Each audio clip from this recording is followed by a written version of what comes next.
ಇಂದಾನೆ ಕೆಲಸ Zero waste collective. You are such a ಡಿಸಪಾಯಿಂಟ್ಮೆಂಟಾ? ಯಾಕೆ? ಆಗಸ್ಟ್ ಇಂದಾನೆ ಕೆಲಸನೂ ಮಾಡ್ಕೊಂಡು ಸ್ಯಾಲ್ರಿ ಇಲ್ದೇನೆ moon ಲೈಟಿಂಗಾ?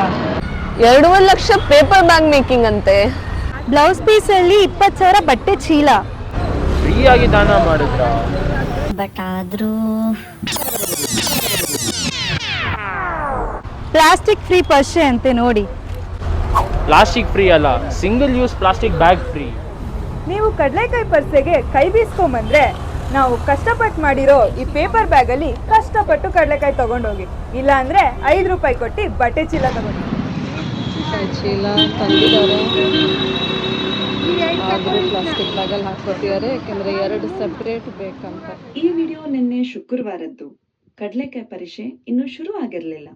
Marshals, volunteers, zero waste collective ಯಾರು ಇಲ್ಲದೆ ಇರೋ ಸಮಯದಲ್ಲಿ ಇವರು ನನ್ನ ವಿಡಿಯೋಗೆ ಸಿಕ್ಕಾಕೊಂಡ್ಬಿಟ್ರು.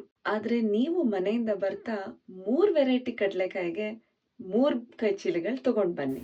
ಬೆಂಗಳೂರಲ್ಲಿರೋ ಸ್ಕೂಲು ಕಾಲೇಜ್ಗಳಿಗೆಲ್ಲ ಹೋಗಿ zero waste collective newspaper ಬ್ಯಾಗ್ಗಳು ಮಾಡಿಸಿದೆ. ಅವರವರ ಕೆಲಸ ಕಾರ್ಯಗಳನ್ನೆಲ್ಲ ಪಕ್ಕಕ್ಕಿಟ್ಟು 2.5 ಲಕ್ಷ ಅಷ್ಟು ಪೇಪರ್ ಬ್ಯಾಗ್ಗಳನ್ನ ತಯಾರಿ ಮಾಡಿಸಿದ್ದಾರೆ. ಕಡಲೆಕಾಯಿ ಪರಿಷೆಗೆ ಬರೋ ಜನ ಎಲ್ಲ ಕೈ ಚೀಲ ತಂದಿದ್ದಿದ್ರೆ ಇನ್ನೊಂದ್ ಹೆಜ್ಜೆ ಮುಂದೆ ಬಂದು ಕಾರ್ನ್ ತಿನ್ಬೇಕನ್ಸಿದ್ರೆ 1 ಲೋಟ ಸ್ಪೂನು ಯಾವಾಗ್ಲೂ ಜೊತೆಲಿ ಇಟ್ಕೊಳ್ಳಿ. ಇನ್ನ ಬಜ್ಜಿ ಬೋಂಡ ಬೇಕಂದ್ರೆ 1 ತಟ್ಟೆ ತಗೊಂಬನ್ನಿ. ಪರಿಷೆಗೆ ಬನ್ನಿ, ಕೈ ಚೀಲ ತನ್ನಿ.